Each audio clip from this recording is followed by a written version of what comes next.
Okay, good morning, everybody. Hope everybody is well.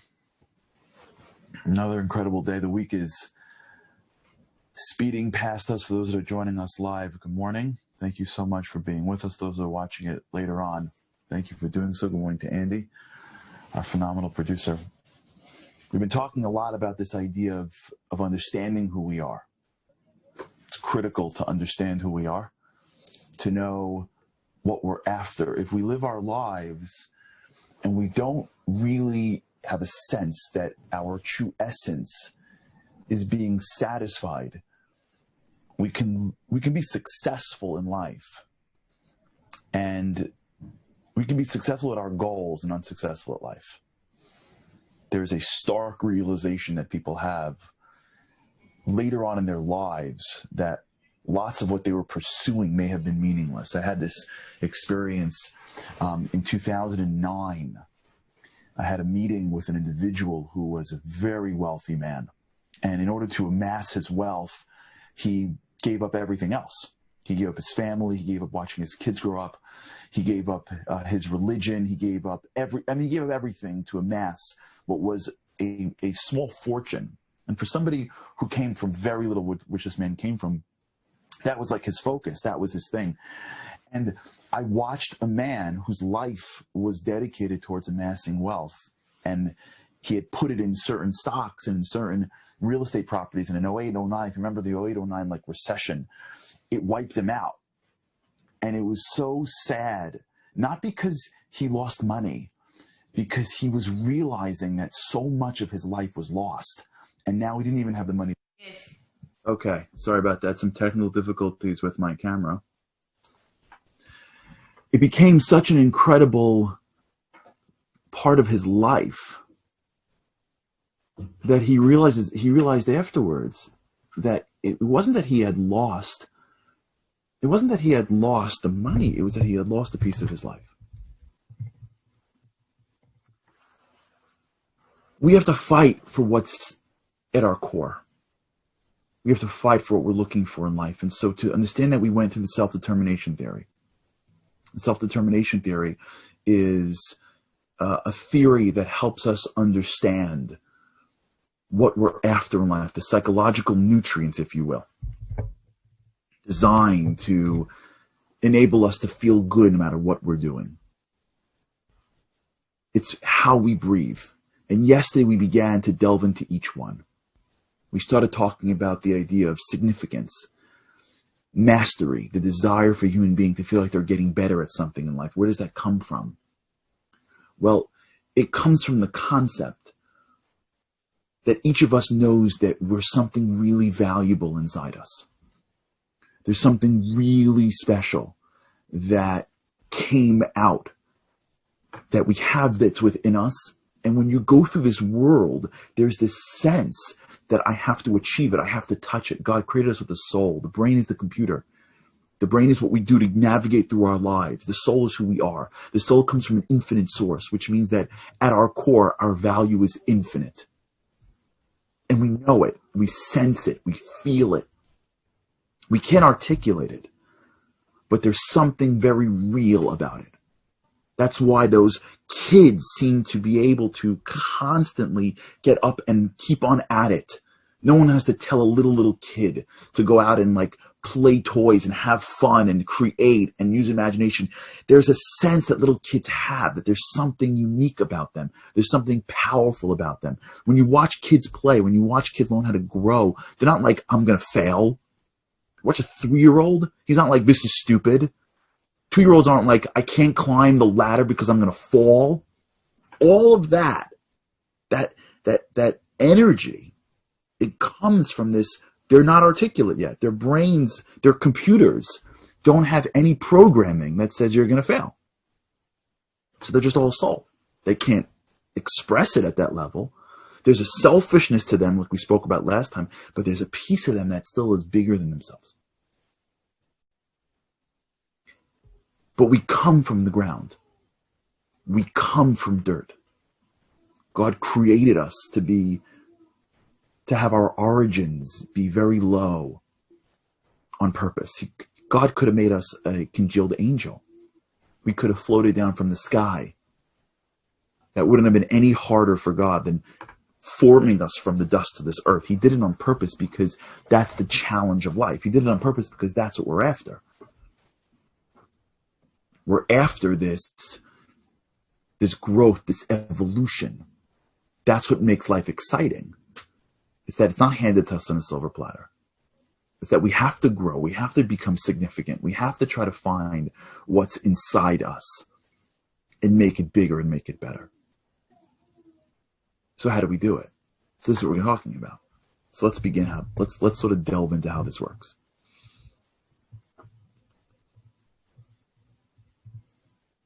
If you remember, we spoke a lot about this idea of neuroplasticity.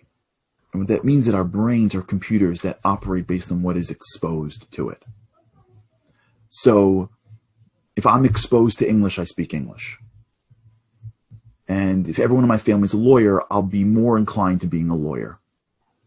If when I was 10 years old, I ran a lemonade stand and my mom stopped by and said, "Wow, you're such an entrepreneur," most likely I'll do something else that's entrepreneurial.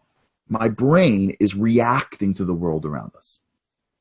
So I want to marry two concepts and show how lots of us operate. In concept one, there is this need, a psychological and a spiritual need, to transcend the dirt in which I come from. Inside me is a piece of God. I've come, so to speak, even though I personally didn't. There's a piece of me that has sort of a more animalistic, not animal as a bad thing, animal as a thing that is just more connected than a human to nature. There's a piece of me that comes from the ground. I also, there's a piece of me that comes from God. And the evolution of whether or not I'm going to incline towards the things that come that are very lowly, that are very material and natural, versus the things that are very lofty, that's the feeling that I have of wanting to be significant. I want to feel like I'm growing. I want to feel like I'm achieving a mastery. I want to feel like I'm doing something in this world. It doesn't feel good to sit on the couch all day. As much as comfort is that first feeling, it doesn't feel good. It feels good to do more. I want to feel that. And I get a high. So if I sit on the couch because I've been told that I'm nothing and someone hands me controllers, at least I get a high out of the game in front of me. Right? And if I can't do it with my wife, but I can do it with my friends and a team, I'll get it there. But I want to feel like I'm growing. If I can marry that with everything that I'm exposed to is what I think is important, neuroplasticity, what gets formed is the counterfeit path to significance. The path to significance is a spiritual path. But along the way, the micro societies that we're in tell us, hey, if you want to feel significant, can I show you how? Can I show you how? If you want to feel significant, let me show you how significance works here. Significance is based on letters after the subjects that you take. The more, the better the letter. Not the more you know, the more significant you are. Okay, some people live in that world. Some people live in a world where the amount of money you have is how significant you are. It's not even the money you have. It's the amount of money you spend. So we can tell by the size of your home. We can tell by the model of your car. We can tell by the brands that you wear. We can tell by what's on your business card. For some people, significance is certain professions. If you're this, this, or this, then you're significant. If you do this for a living, then you're less. Every micro society teaches us what they think is significant, what their trophies are. For some, a trophy is the Lombardi trophy, and significance is winning a Super Bowl. For some, the trophy is their wife. For some people, their husband or their wife is just a walking, living, talking, breathing trophy. They've objectified their spouses. For some people, it's their children. And if their children end up in a specific way, they can look back and they've trophyized, a word we just made up here on our show, their own family members. They're not doing it on purpose. They don't even know what's happening. It's just the combination between, I want to be significant, and here's what society tells me significance is. It's not even conscious. It's not even conscious. That kid who's cheating on a test because they want to get into a better college, they know what they're doing is cheating is wrong, but they don't really understand that the reason why they got to get into that college is because what they're really searching for is significance. And in their micro society, that college is significant. And when they dip underneath a level of colleges, it's less significant. And they'll know because when they walk around their society and someone goes, "Where'd you go to college?" They're like, "Here." They're like, "Oh." There are people sitting in offices right now hating their jobs because they're in a job that's important to society. And society tells them that, and they get a benefit for that because people go, "What do you do for a living?" "Oh, really? Oh, nice." And they'll justify it. "Well, then now my kids will get married easier." We're living a life this way. I got a call from a guy once. I'll never forget. He needed advice as to how to restart his company. His company was going bankrupt. Or he was out of money. It was a tough situation. I was trying to help him. And then at the end, he says to me, "Okay, I'll call you next week." I said, "Wait, why? Let's work this through." He goes, No. I'm going to Florida with my family." I'm like, "Wait, you told me that you don't have any money." He goes, "Yeah, I know, but I go to Florida. I mean, I can't not take my kids to Florida. What are people going to say if I'm like, but how are you paying for it?" He goes, "I'm borrowing." I'm like, "You're borrowing money to take your family on a 1-week vacation?" He goes, "Yeah, I mean," I'm like, "I get it. That's your trophy. Where you go on vacay." And we have to understand, we can look around, but we all have this. We got to pick up that mirror, look ourselves in the eyes and say, stop kidding ourselves. What part of my life am I doing so that someone else looks at me and goes, "You're significant"? How much of my life have I given to other people to tell me that they're significant?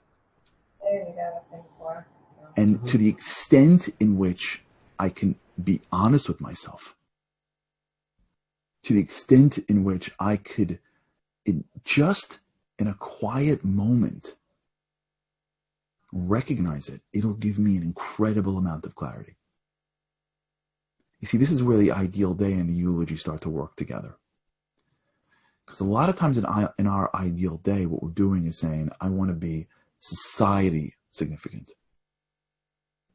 I'm running this, I'm doing this, life is perfect, I look amazing, I got all this, I got all that, I got all this, I got all that, things feel great.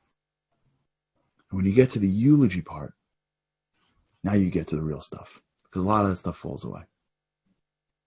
A lot of that stuff really doesn't matter.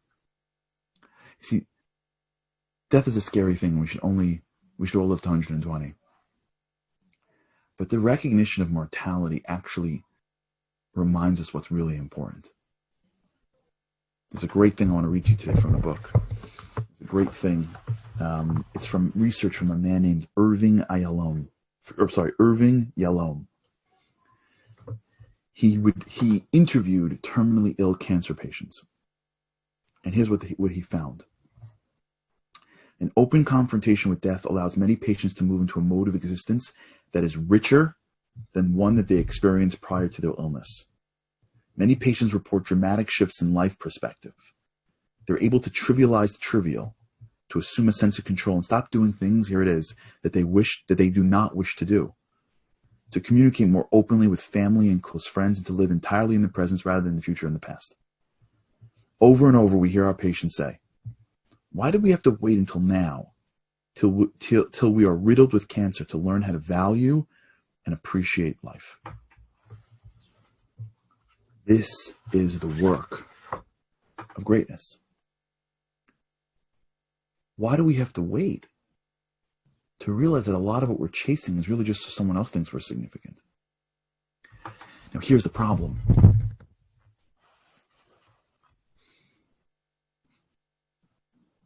It'll never make us feel significant. Our soul could care less about a trophy. Our soul could care less about whether somebody else pats us on the back. Our soul comes from a place of truth. And you can be standing on the top of a podium with the whole world cheering your name. And in your heart, you feel like, I'm a faker. This happens to celebrities a lot. When they're not fully worked out internally and the world applauds them and they deep down can't handle it. Because in order to feel really significant, the measure is not what people are telling you. The measure is something entirely different. The measure of significance in the spiritual world is based on what you're giving, not what you're getting. The people that are truly significant, the way the soul feels significant is when the soul feels that I have given more value than I am taking. That I have taken the blessings that God has given me and I've managed to give them to other people. Give somebody $1 and it feels 1,000,000,000 times better than taking $1 for somebody else. Hold the door for someone behind you and it feels 1,000,000 times better than walking in the door that somebody holds for you. Smile at somebody that's having a bad day and watch them smile back feels 1,000,000,000 times better than having a bad day yourself and having someone have to smile for you. It's counterintuitive to the physical world. The physical world says, take, win. The winner is the one that is supposed to have the most stuff. The physical world sees competition as an end into itself. It's just to win that matters. The game is the journey of winning. The spiritual says competition is only for yourself. The only reason why competition makes sense is because it allows you to draw something inside you that's greater than you could draw on an earlier to ultimately share it with somebody else. You can win a game if it's basically a fight of overcoming your own deficiencies. The goal isn't to beat somebody else. The goal, you can play in competition, but the essence of competition is how do I bring out the greatness in myself? I got to step on someone else to feel good. I got to outplay somebody else to feel good. I have to make myself win so that everyone can look at me and go, you're significant. And we all have this. This is called life. This is the world that we live in. This is the neuroplasticity that we have. This is why we got to keep on getting more stuff. I had a friend of mine that this once, it's a shame. No, it's not a shame or not, but I had a friend of mine who made a lot of money young. He dropped out of college, one of those guys, dropped out of college, businesses, whatever it was. He became very wealthy, very young, self-made. And I'll never forget, 5-10 years later, he says to me, I thought it'd be easy by now. Every level that he climbed, he just had more people that played at that level. So his first time sitting in first class, he was like, I'm the luckiest guy in the world. Now he's like, if I can't fly private, I'm like, I feel like I'm losing because all my friends are flying. And I'm like, wait, all you've done is increase your need for more stuff. It never ends. It never ends until we stop it. We can have stuff. We can buy nice things. We can live nicely. We can wear clothes that we think make us look good. But the purpose of my existence needs to be to create value for other people. And if that's my purpose, which we'll talk again tomorrow, you know what I feel? Significant. Because my soul goes, you finally got it. And whether they notice it, whether they don't notice it, whether they give us a trophy or they don't, we walk into school and we kill ourselves and we know that subject backwards and forwards, whether they slap us with a C or an A, who cares? But when we got to fight everybody else for significance, we will claw, we will steal, we will cheat, we'll kiss up, we'll do whatever it takes. When we become givers, we start to delve into here. And we start looking around at the world and we're like, everybody, can you relax a drop? Relax. Who you are, the be, is not based on what the world tells you who you are. Or we'll keep on going. Sorry about that technical thing. I don't know what's going on here, but maybe we'll figure it out one day. Either way, thanks for listening. Thanks for being a part of it. Have an incredible day. And with God's help, I cannot wait to speak to you again tomorrow. Have a great day.